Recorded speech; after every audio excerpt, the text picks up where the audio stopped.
I didn't know a single sentence could erase an entire lifetime. But when my father said, "You can't stay here anymore," something inside my chest shut down completely. Not loudly, not dramatically, just quietly, like a light being switched off in a room no one planned to enter again. An hour earlier, I was still standing in my parents' living room, gripping the handle of a suitcase I hadn't used in years, telling myself this was temporary. 31 years old, recently laid off, humiliated, yes, but not broken. Families help each other. That belief had been stitched into me since childhood. I didn't realize that belief came with conditions. 2 weeks before that night, I was sitting at my desk staring at an email titled Organizational Update. I already knew what it meant before I opened it. Corporate language is polite cruelty. Restructuring, realignment, efficiency, words chosen carefully so no one has to say "we don't need you anymore" out loud.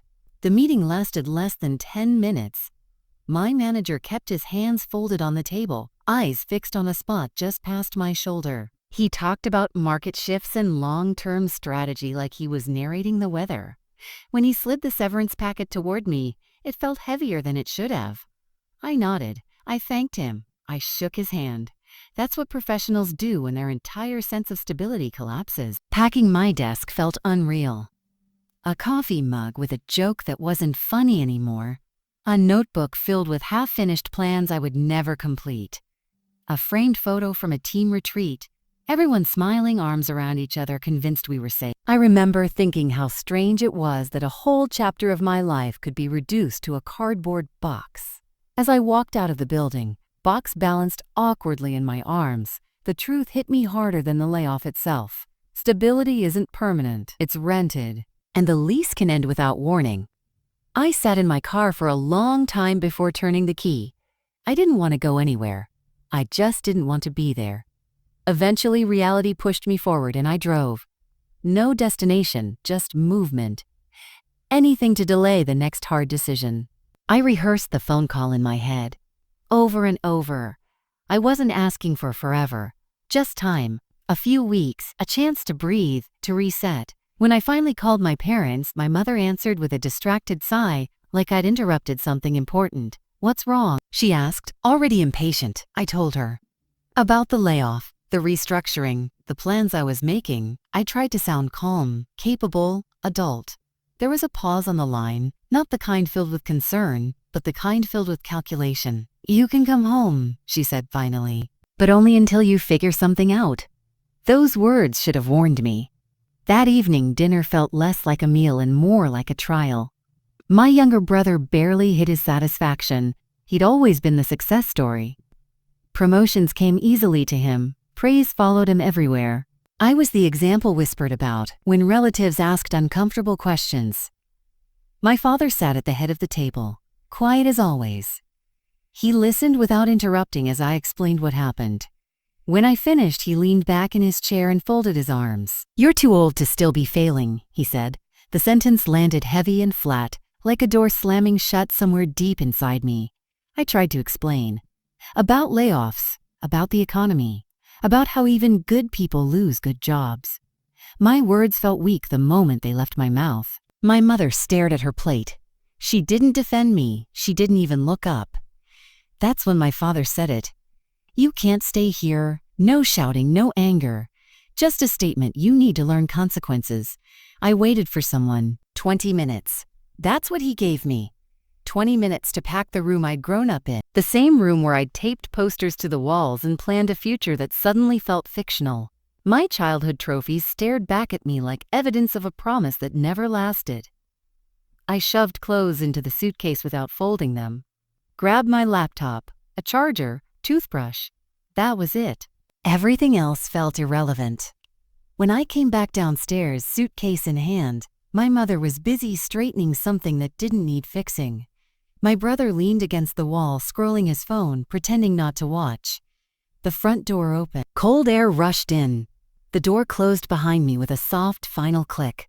That sound followed me for weeks. The night was unforgiving. Wind cut through the street like it had a personal grudge. I dragged my suitcase down cracked pavement, the wheels rattling loudly in the silence. My phone buzzed, 5% battery. I turned it off. There was no one left to call anyway. I walked because stopping felt dangerous, because if I stopped, I might collapse. Every house I passed glowed warm and alive. Laughter spilled through windows. Music played softly somewhere inside. Christmas lights blinked like proof that the world was celebrating something I no longer belonged to. Eventually, my legs gave out. I sat on a bench near a closed bus station, hunched over, breathing into my hands. My coat was the only thing keeping me from freezing. My thoughts spiraled. Every mistake I'd ever made replaying in brutal clarity. That was it. No backup plan, no safety net. Just me in the cold. I cried quietly because even my tears felt useless. That's when I heard footsteps, slow, uneven, dragging. I looked up and saw her. She was small, elderly, wrapped in mismatched layers that did nothing to stop the cold. Her hair was silver and wild, escaping from under a thin knit hat. Her hands trembled uncontrollably. Her shoes were worn so thin they barely deserved the name. She stopped a few feet away, hesitant, like she wasn't sure she was allowed to speak. "Excuse me," she said softly. "Do you know if any shelters are still open tonight?" Her voice wasn't demanding. It was tired, resigned. "I don't think so," I whispered. She nodded, like she expected that answer, and turned to leave. Then she swayed slightly, just enough for me to notice. That's when I saw her hands. Purple, stiff, dangerously cold. Something inside me cracked. For a second, I just stood there staring at her hands. They were the color of bruised plums, fingers stiff and swollen, skin pulled tight like it might crack if she moved them too fast. I'd seen that color before, in medical photos, in warning signs you're taught to take seriously. She tried to smile, but her lips trembled. "It's all right," she said, already stepping back. "I didn't mean to bother you." She turned away, shoulders hunched, as if bracing herself for another long stretch of walking with nowhere to land. That's when something inside me gave way. I didn't think. I didn't calculate. I didn't weigh pros and cons. I just moved. I stood up so fast my head spun. The cold hit harder without the bench beneath me, but I barely noticed. My hands went to the buttons of my coat automatically. One by one I unfastened them, fingers clumsy and numb. The coat was heavy, thick, the only real thing I still owned. It had been a gift years ago, one of the few times my father had smiled at me with pride. I remembered thinking it would last forever. I slipped it off and stepped toward her. "Here," I said, draping it around her shoulders before she could stop me. She gasped when the warmth hit her body. Her shoulders tensed, then slowly relaxed, like muscles finally allowed to unclench. She reached up instinctively, clutching the fabric against her chest. "No," she said quickly, panic flashing across her face. "You need this, you're freezing." "I'll manage," I said. It was a lie. We both knew. She tried to pull it off, fumbling awkwardly, but her fingers wouldn't cooperate. The cold had stolen too much from them already. I gently pushed her hands back down. "Please," I said. Just short, restless bursts interrupted by cold and dreams that didn't make sense. I woke up before sunrise, throat raw, body aching, staring at the stained ceiling. I felt empty, but strangely lighter, like I'd lost everything that could be taken from me, and somehow I was still here. I checked out early and sat in my car, heater blasting, waiting for my hands to stop shaking. The sky was gray and heavy, matching my mood perfectly. I pulled my phone out of my pocket and turned it on. 3 missed calls, 1 voicemail, unknown number. I ignored it at first. Spam, probably, or a wrong number. I was in no state to deal with anything unexpected, but something made me press play. "Is this Alex?" a calm, professional voice asked. "My name is Claire. I'm calling on behalf of Miss Eleanor Hart. She would like to meet with you immediately." I frowned. Eleanor Hart meant nothing to me. Before I could process that, the voicemail continued. "A car is waiting outside your location. Please step outside when you're ready." I laughed, out loud. It sounded absurd, ridiculous, like a prank designed to mess with someone already broken. Still, I looked out the window, and that's when I saw them, lined up perfectly in the cracked parking lot. Black, glossy, silent, 19 SUVs. My stomach dropped. At the center of them, the back door of one car opened slowly, and sitting inside, framed by dark leather and tinted glass, was a familiar face, the woman from the bench. Only now she looked like someone who owned the world. For a long second, I just sat there staring through the windshield, convinced my brain had finally snapped. 19 black SUVs didn't belong in a motel parking lot. Not this motel. Not with its flickering sign and oil-stained concrete. They looked surgical, intentional, like they had arrived with purpose. And the woman sitting inside the center vehicle, it was her. Same face, same sharp eyes. But everything else was different. Her silver hair was pulled back into a smooth, elegant style. Her posture was straight, composed. She wore a long camel-colored coat that looked impossibly expensive. The kind of fabric you don't touch unless you know exactly what it costs. The interior behind her was dark leather and quiet power. For a moment I couldn't breathe. This isn't real, I told myself. You're exhausted. You're cold. You're cold. This is your brain filling in gaps. My phone buzzed in my hand. Unknown number. I answered without thinking. Alex, the same calm voice, said, "Whenever you're ready." My hands shook as I opened the car door and stepped outside. The cold air felt different now, sharper, like the world had suddenly sharpened its focus on me. As I approached the SUV, the driver stepped out and opened the back door for me. She looked at me and smiled, not kindly, not cruelly, knowingly. "Please," she said, gesturing to the seat across from her. I climbed in. The door closed with a soft, airtight sound. The noise of the world vanished instantly. The car began moving before I could ask a single question. For several blocks, neither of us spoke. I sat there frozen, my heart pounding so loudly I was sure she could hear it. I kept glancing at her, half expecting her to vanish like a hallucination. Finally, I found my voice. You're the woman from last night," she nodded. "Yes," I swallowed. "You were homeless." A pause. "I appeared to be," she corrected gently. The correction sent a chill through me that had nothing to do with the temperature. She watched my reaction carefully, like a scientist observing a result she'd been waiting for. "I owe you an explanation," she said finally. "But first, I need to ask you something." I nodded slowly. "Why did you give me your coat?" The question landed heavier than I expected. I opened my mouth, then closed it again. The honest answer felt embarrassingly simple. "Because you were colder than I was," I said. She studied my face for a long moment. "No speeches," she said softly. "No justification." Interesting. The car turned onto a road I didn't recognize. Trees replaced buildings. Silence replaced traffic. "My name is Eleanor Hart," she said. "I am the founder and sole director of the Hartwell Foundation." The name meant nothing to me at first. Then it clicked. My chest tightened. The Hartwell Foundation was everywhere. Scholarships, housing initiatives, medical research. I'd seen the name on buildings, on grants, on headlines. You own." She held up a hand, stopping me gently. "I don't own everything," she said, "but I am responsible for more than most." The car slowed as massive iron gates came into view. They opened silently as we approached. Beyond them stretched a property that didn't feel real. Long driveway, perfectly manicured trees, a mansion rising from the center like it had grown there instead of being built. My mouth went dry. "I don't understand," I said. "That's fair," she replied. "Most people wouldn't." The car pulled to a stop at the front entrance. Staff appeared immediately, opening doors, greeting her with quiet respect. She stepped out, then turned back to me. "Come," she said. "We have a lot to talk about."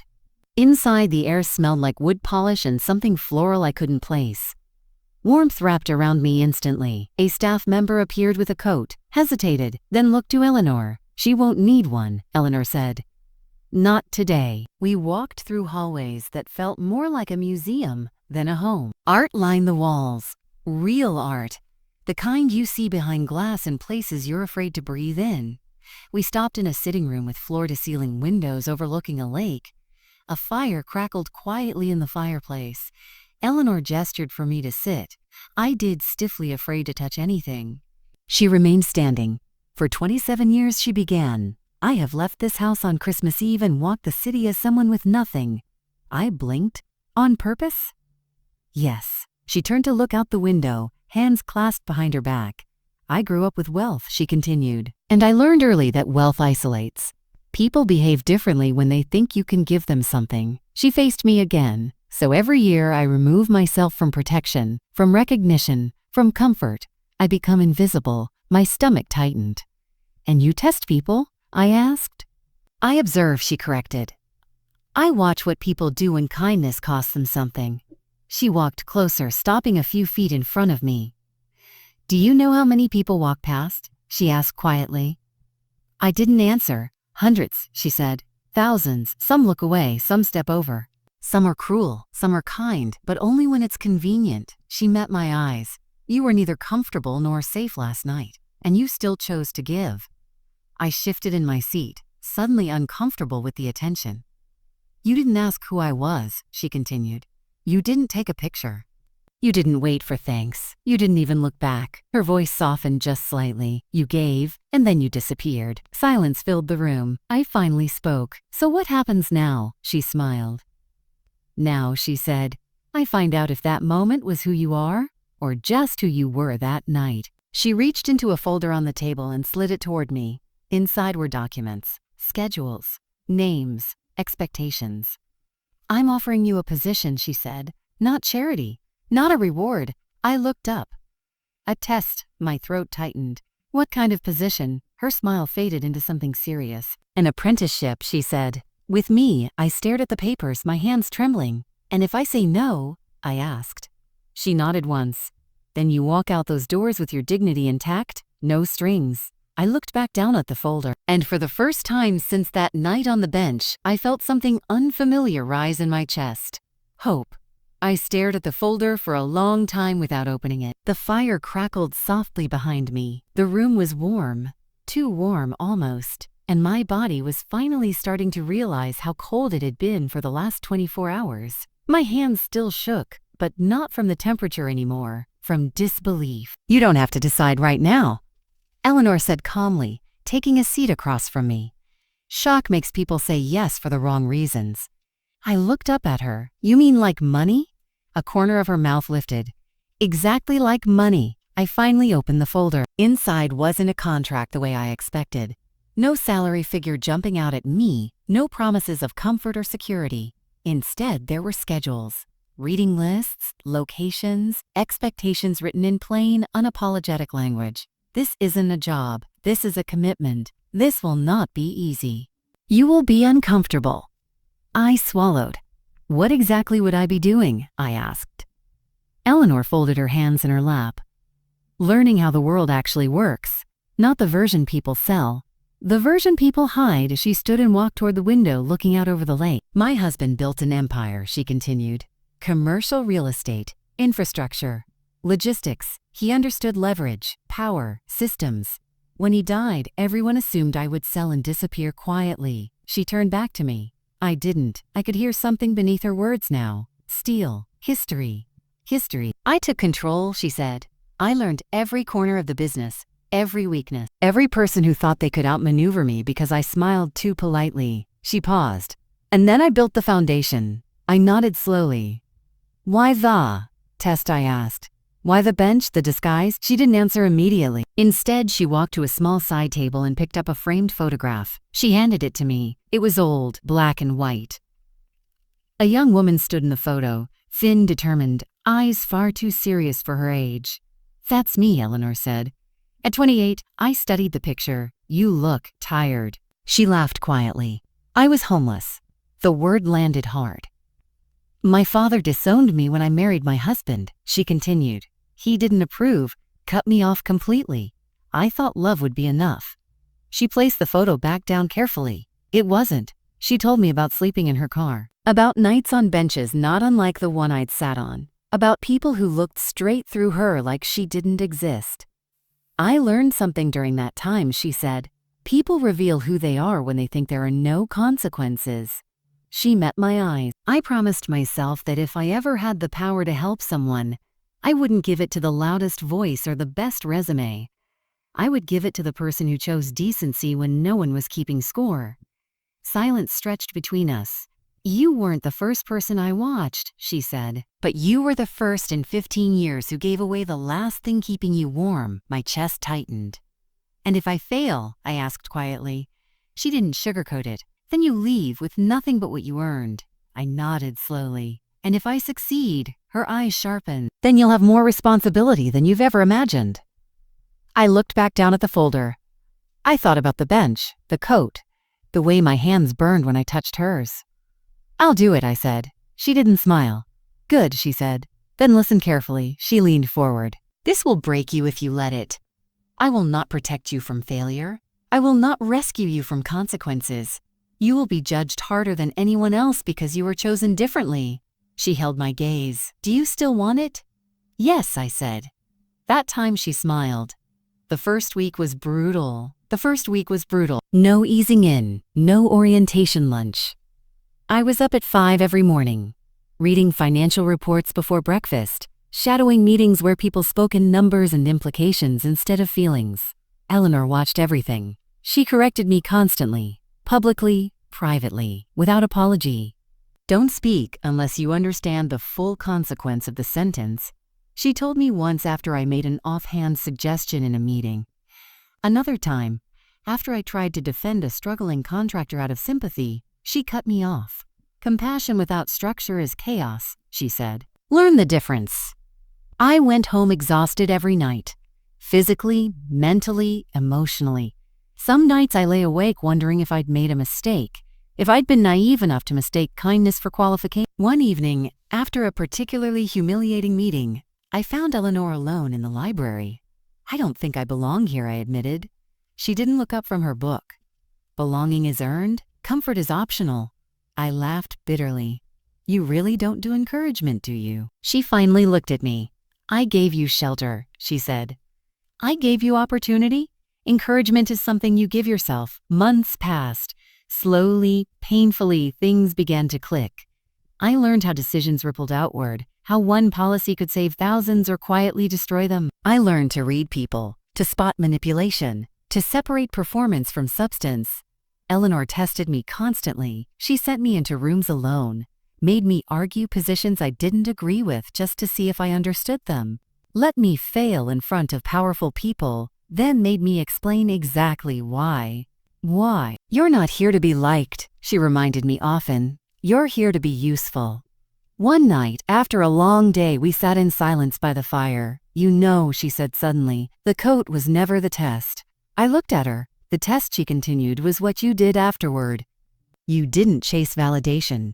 You didn't tell anyone. You didn't expect a reward. She glanced at me. You went on surviving. I thought about that, about how empty I'd felt, about how I'd still stood up the next morning. That was when I realized something important. The night on the bench hadn't just changed my circumstances. It had changed me. By the end of the year, I was no longer an apprentice in name only.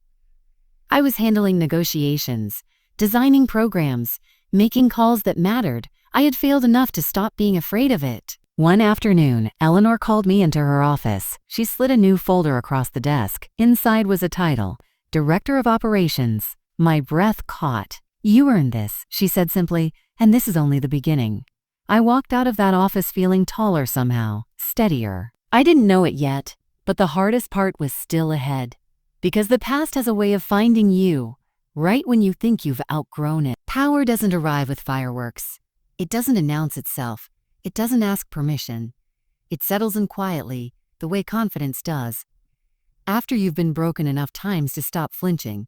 I didn't notice the moment my role changed, not exactly. There was no single conversation, no dramatic promotion speech.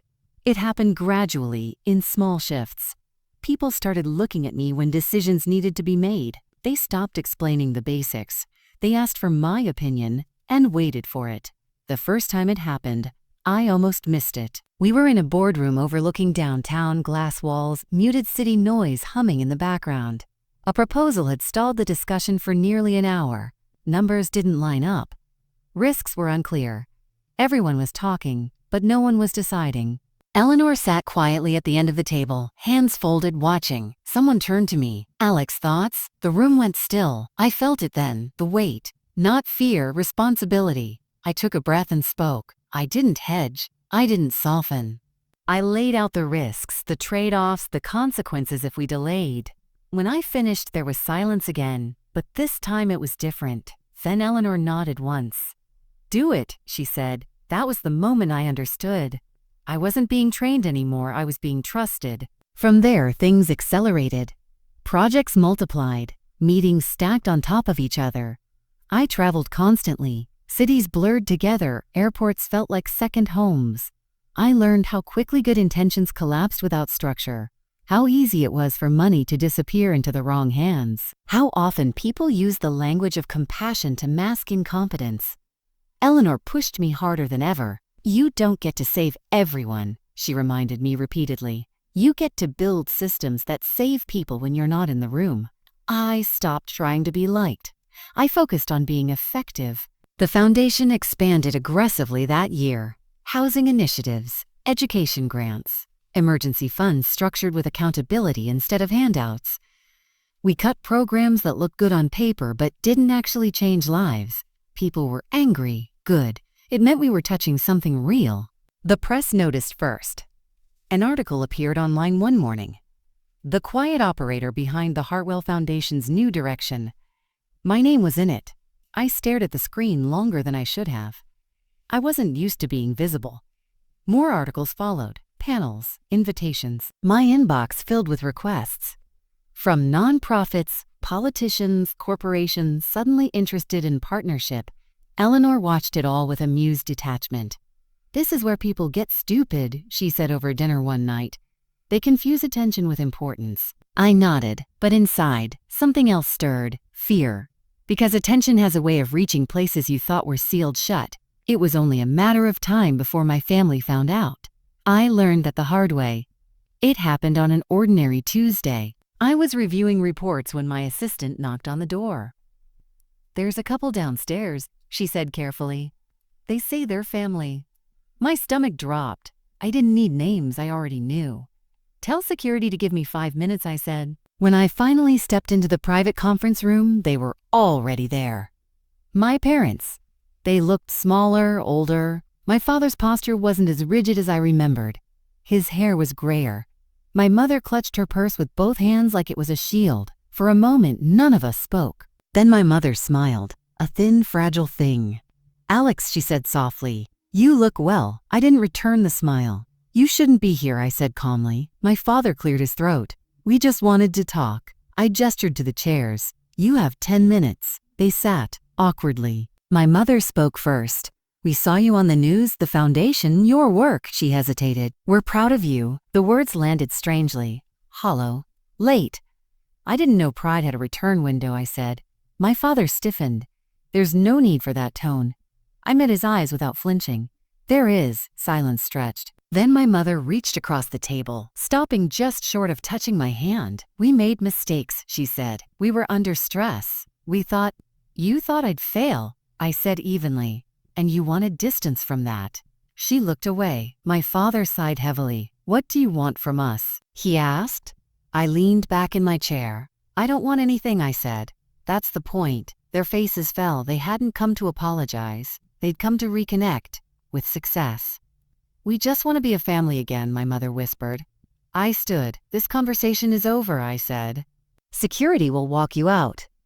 My father's face hardened. You're being cruel. No, I replied.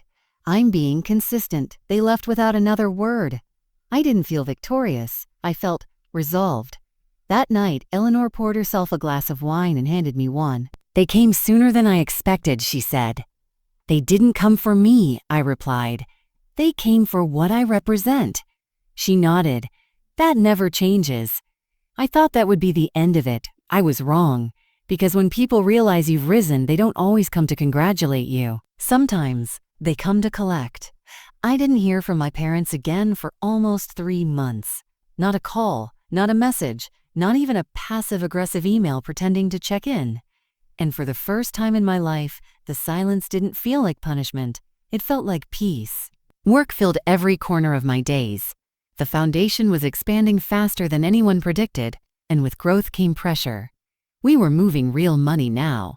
Amounts that changed lives when used correctly and ruined them when handled poorly. Eleanor trusted me with more than operations. She trusted me with judgment. You're past the learning phase, she told me one morning, sliding a stack of files across my desk. Now you're in the consequences phase. That same week, I approved the funding for a housing initiative that would relocate over 200 families off the street. I shut down a flashy but useless partnership that would have looked great in headlines and done nothing on the ground. People were starting to understand something important. I wasn't sentimental, and I wasn't available to be manipulated. That's when the messages started. First, it was my mother. A voicemail, soft, careful. Alex, it's Mom, we just wanted to hear your voice. I didn't respond. Then my father emailed. Short, direct. We need to talk. It's important. I didn't respond to that either. The third attempt came from my brother. That one surprised me. Hey, the message read. I know things were rough before, but maybe it's time to move forward. Coffee? I stared at the screen for a long time. Then I deleted it. It wasn't cruelty. It was pattern recognition. Eleanor noticed the shift before I said anything. They're circling, she said one evening as we reviewed budgets. I didn't look up. They always do when they smell stability. She closed the folder. When people show up late, it's usually because they want something they couldn't get on time. 2 weeks later, I found out what that something was. It came in the form of a financial report I wasn't supposed to see. One of our analysts had mistakenly flagged a private investment fund for review, routine compliance work. The name on the document stopped me cold. My father's. The numbers were catastrophic, bad investments, over-leveraged properties, loans stacked on loans, a series of guaranteed returns that only ever guarantee one thing: collapse. I sat back in my chair, heart pounding. This wasn't bad luck, this was reckless. I brought the file to Eleanor without saying a word. She skimmed it once, then again more carefully. Well, she said finally. That explains the timing. They're in trouble, I said. She nodded. Serious trouble. I stared at the numbers. They could lose everything. Eleanor leaned back. Yes, they could. The room was quiet for a long moment. Then she said, what you do next will tell me who you've become. I didn't answer right away, because deep down, I already knew. The call came 3 days later. My mother's voice cracked the moment I answered. Alex, she whispered, we didn't know who else to call. Of course you didn't, I thought. She told me everything in fragments. Investments gone wrong, properties underwater, credit stretched thin. The house on the brink of foreclosure.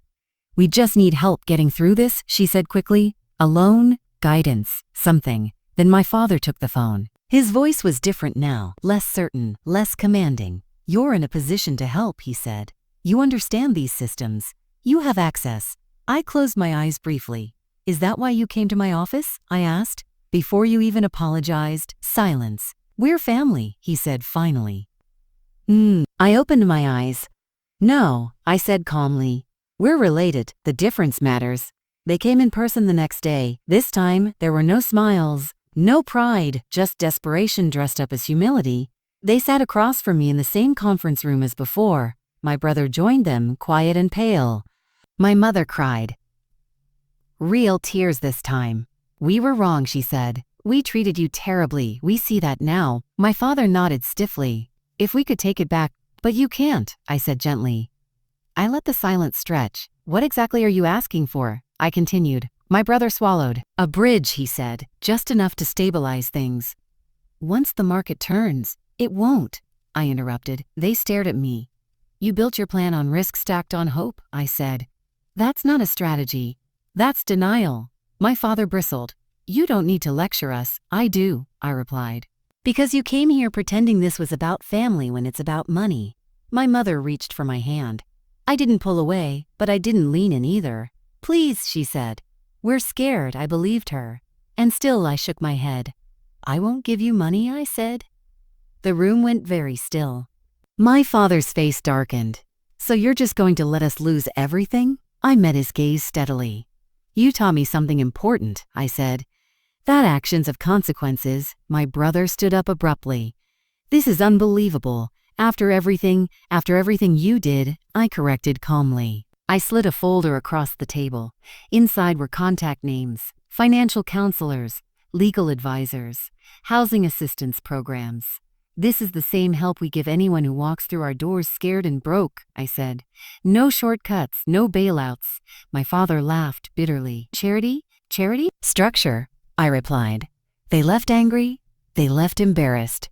They left exactly the way I once had. Without a safety net. I sat alone in the room for a long time after they were gone. I didn't feel victorious. I felt aligned. That night Eleanor joined me on the terrace overlooking the city. You did the hardest thing, she said quietly. What's that? I asked. You refused to confuse love with rescue. I exhaled slowly. They'll hate me, I said. She nodded. They might. And I'm okay with that, I replied. She smiled then, not proudly, respectfully. That, she said, is power. Success has a sound. It isn't applause. It isn't praise. It's silence. The kind that follows when people realize you're no longer asking for permission. By the time the Foundation's annual report went public, my name was everywhere. Not splashed across headlines in oversized font, but threaded through the stories that mattered. Articles talked about a strategic shift, a new operational backbone, a quiet but firm hand guiding the Hartwell Foundation into its most effective era. I read every word with the same discipline Eleanor had taught me. No pride, no defensiveness, just awareness. The numbers spoke louder than any article ever could. Housing placements doubled. Emergency funds reached families in weeks instead of months. Programs that had limped along for years were either rebuilt properly or shut down without ceremony. People noticed. Donors who'd once dictated terms started asking questions instead. Politicians who'd ignored our emails suddenly wanted meetings. Invitations poured in. From panels, conferences, visionary leadership summits, I declined most of them. Visibility is a tool, not a goal. Eleanor watched the media storm from a distance, amused but unsurprised. This is the phase where people mistake momentum for morality, she said one evening. Stay boring. Boring lasts. I smiled at that. But the world doesn't move in neat lines, and karma doesn't need announcements. The first sign came quietly. A short article buried on page 6 of a business section. Local investment group faces liquidity issues. No names I recognized at first glance. Then I read closer. It was my father's fund. I felt it in my chest before I felt it in my stomach. The piece was careful, measured language, anonymous sources, temporary challenges, but the numbers didn't lie. Assets frozen, creditors circling, investigations pending. I forwarded the article to Eleanor without a comment. She replied with a single sentence. This is what happens when leverage outruns reality. Within weeks, the story grew teeth. Audits, lawsuits, whispers of misrepresentation. The same people who'd once praised my father's bold financial vision were now distancing themselves like he carried something contagious. My brother's company was hit next. A tech startup that had lived on optimism and borrowed time finally ran out of both. Investors pulled out, employees left. The website went dark without warning. I didn't celebrate. I didn't gloat. I watched. Because this wasn't revenge. This was gravity. The house, that house, was the last domino. I found out the same way the public did, a photo attached to a news alert. For sale sign staked into the front lawn, just beneath the same tree where we'd hung lights every December. The price was optimistic.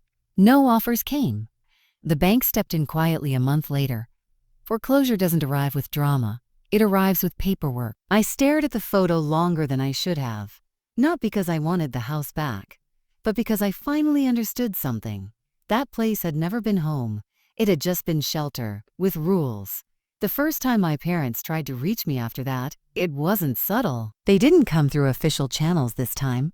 No assistance, no emails, they showed up.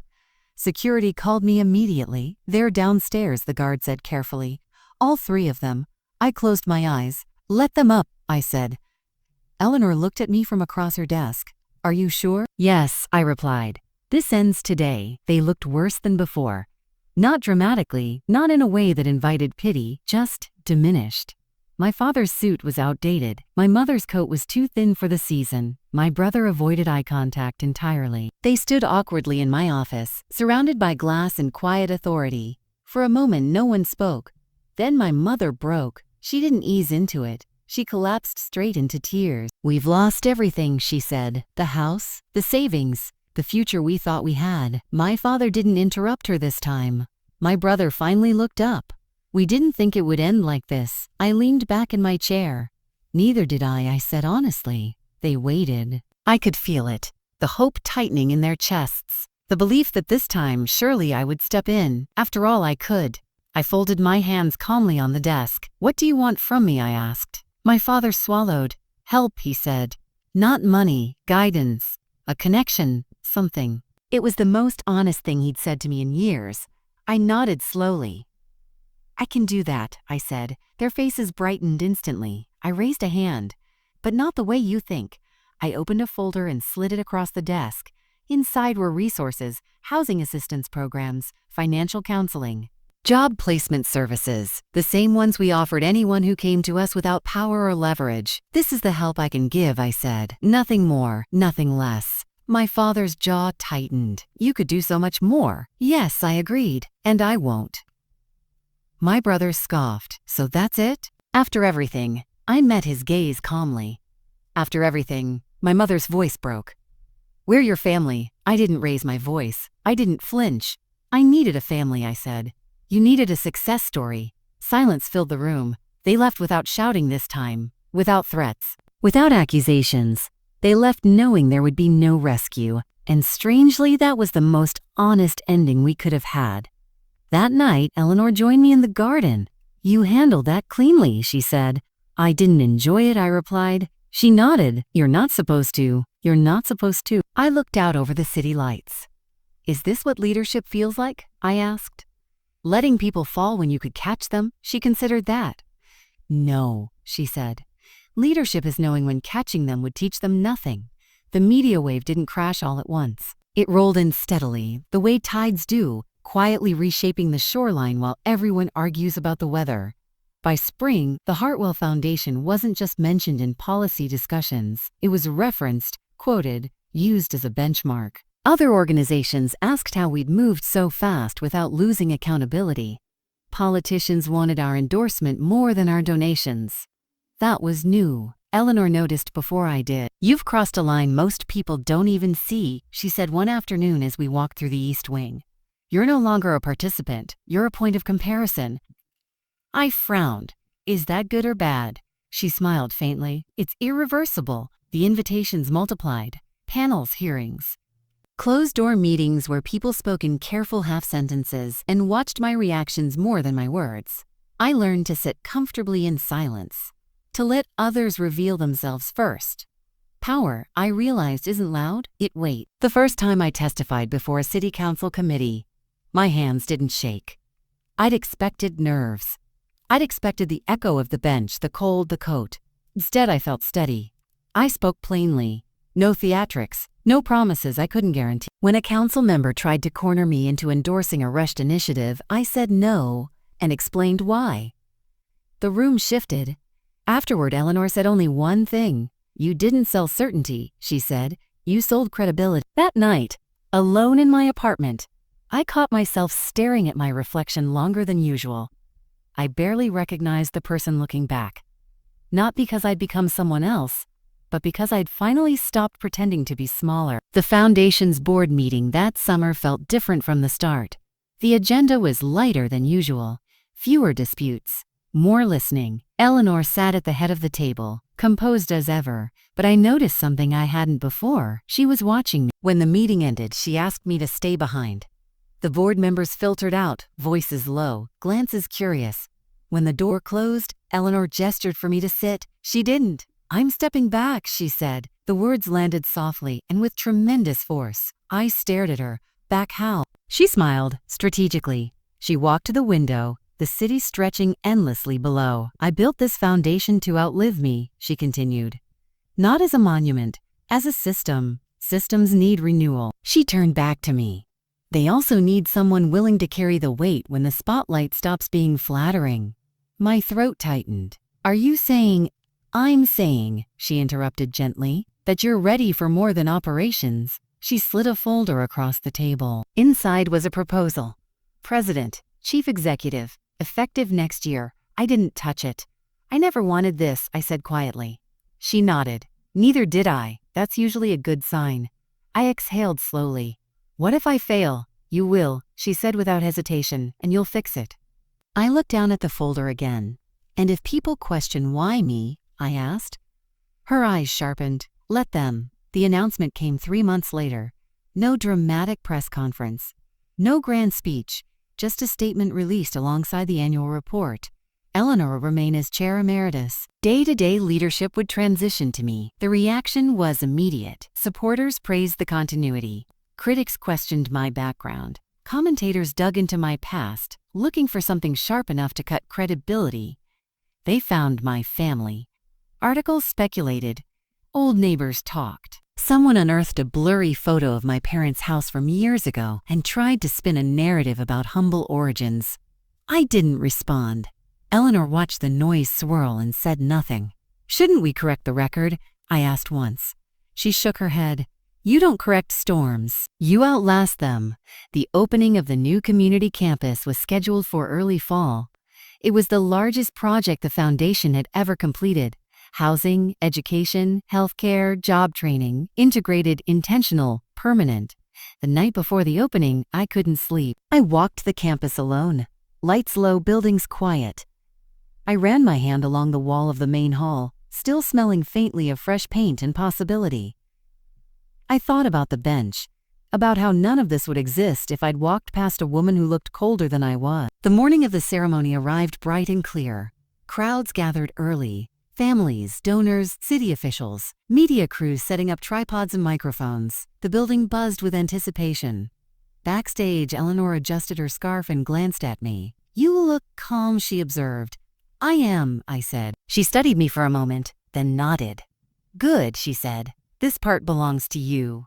When my name was called, the applause was polite at first, then stronger, warmer. I stepped onto the stage and felt the quiet settle. I didn't rush. I wasn't supposed to be here. I began.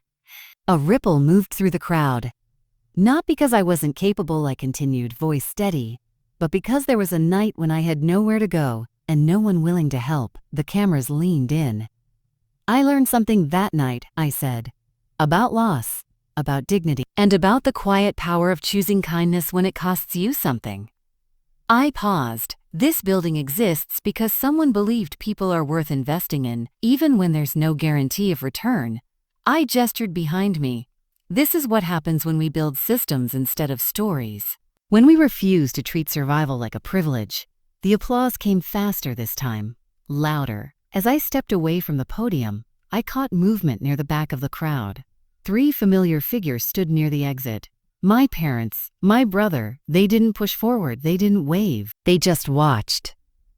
I met my father's eyes for a brief moment. There was regret there, real regret. But there was also something else. Acceptance. I turned away.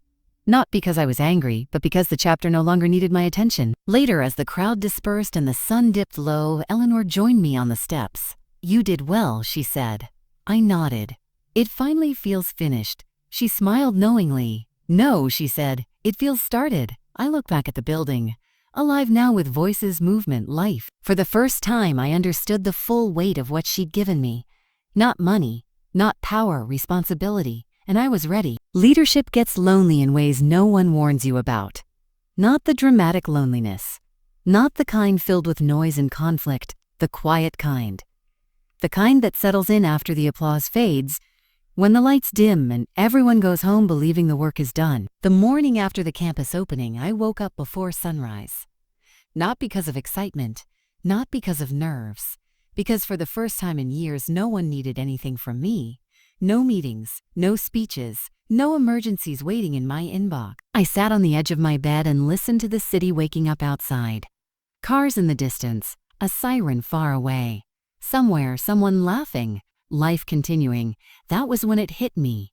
I had reached the place I once prayed for, and I was still standing. Eleanor called me later that morning. "Walk with me," she said. She didn't specify where. She never did. We met at one of the older properties the foundation owned. Quiet, tucked away, surrounded by trees. It wasn't impressive.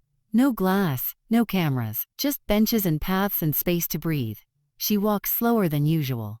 "You don't rush anymore," she said suddenly. "That's good." "I used to think slowing down meant losing momentum," I replied. She smiled. "Now you know better." We sat on a bench overlooking a small pond.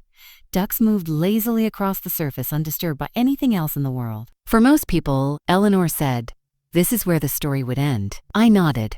Success, closure, lesson learned. She turned to look at me, and yet, "You don't feel finished." It wasn't a question. "No," I admitted.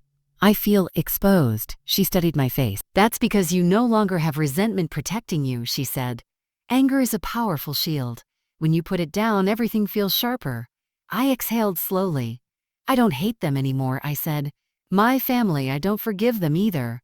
Eleanor nodded. That's called clarity." We sat in silence for a while. Then she spoke again. "I'm leaving the board at the end of the year." I turned to her. "Fully?" "Yes." The word felt heavier than I expected. "You don't need me anymore," she continued. "And if I stay too long, you'll start listening to my voice instead of your own." I swallowed. "I don't know if I'm ready to do this alone." She met my gaze steadily. "You've been alone longer than you realize." That night, I drove without a destination, just like I had years ago. Only this time, the emptiness didn't scare me. I passed neighborhoods I'd once walked through freezing. Streets that had felt endless back then now felt ordinary. At a red light, something caught my eye. A bench. Not the same one, but close enough to make my chest tighten. I parked. The air was cold, though not cruel. I walked over and sat down, hands resting on my knees. I thought about that night, about how invisible I'd felt, about how heavy the silence had been, and I realized something I hadn't before. That bench wasn't where my life fell apart. It was where it began. The call came 2 weeks later. Not from my parents, not from my brother, from a social worker. She introduced herself, explained she worked with housing placement. "We have 3 individuals asking specifically for foundation-supported counseling," she said carefully. "They listed you as a contact." I closed my eyes. "What do they need?" I asked. "Guidance," she replied. "Structure, accountability," I considered it. "Give them access to the programs," I said finally. "No exceptions." "Will you be meeting with them?" she asked. I paused. "No," I said. "They need to rebuild without me," she understood. A month passed, then another. I didn't hear from them again, and that was okay. The real test came later. A donor meeting. High stakes, millions on the line. The donor wanted control, influence, a seat at every table that mattered. "You know," he said casually, "most organizations would be grateful for this level of support." I met his eyes calmly. "And most organizations wouldn't get it from us," I replied. The deal died right there. That night I questioned myself. Had I just thrown away something important? I called Eleanor. She listened quietly, then asked, "Would you have slept well if you'd said yes?" I didn't answer. She didn't need me to. Months rolled forward. The foundation thrived. Not perfectly, not smoothly, but honestly. And one afternoon, while reviewing reports, I found a handwritten note slipped between documents. No return address, just a single line. "I hope you're warm." I stared at it for a long time. I never found out who sent it. I didn't need to. On the anniversary of the campus opening, I returned alone at night. No cameras, no staff, just me. I walked through the halls, listening to distant voices, people living their lives inside something we'd built. I stopped near the entrance, and for the first time I allowed myself to feel it all. The loss, the kindness, the cost. I thought about my father, about the moment he closed the door, about how convinced he'd been that consequences were something you taught others. He'd been right about one thing: they shape you, just not always the way you expect. I stepped outside. The doors slid shut behind me softly. Not angrily, not finally, just complete.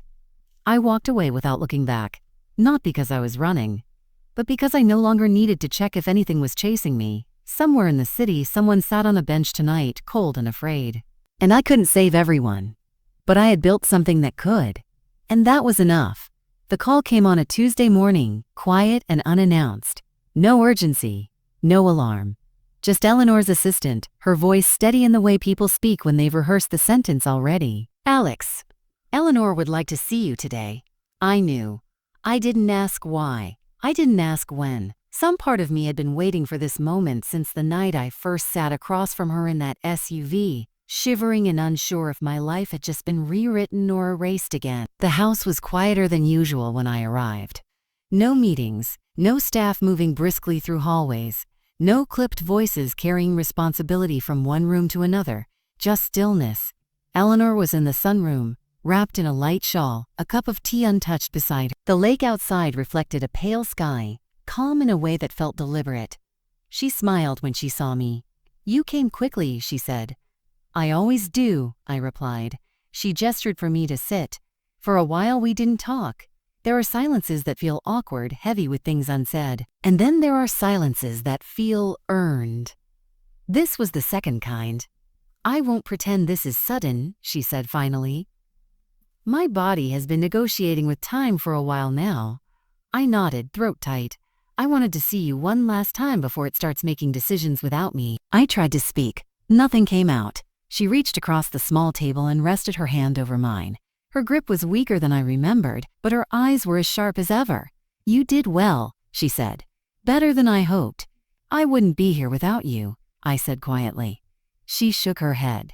You would, just slower. And with more bruises, I laughed softly, then felt the sting behind my eyes. She watched me carefully. This is the part where people thank me, she said, or promise to honor my legacy, or swear they won't let things change. She leaned closer. Don't do that. I looked up. Everything should change, she continued. If it doesn't, it means you stopped growing. She slid a slim envelope across the table. Inside was a single letter, handwritten, dated months earlier. In the event I am no longer able to advise, I didn't read it yet. You already know what's in there, she said. The board, the transition, the legal language. I nodded. What you don't know, she added, is the only thing that actually matters. She paused. I didn't choose you because you were kind, she said again, echoing words from years before. I chose you because you understood cost. She squeezed my hand once. That's the difference between charity and responsibility. Outside, the wind moved gently across the water. Will you be all right? I asked. She smiled.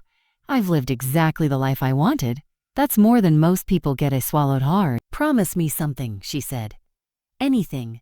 When people come to you with regret, she said, don't confuse it with change. I nodded slowly.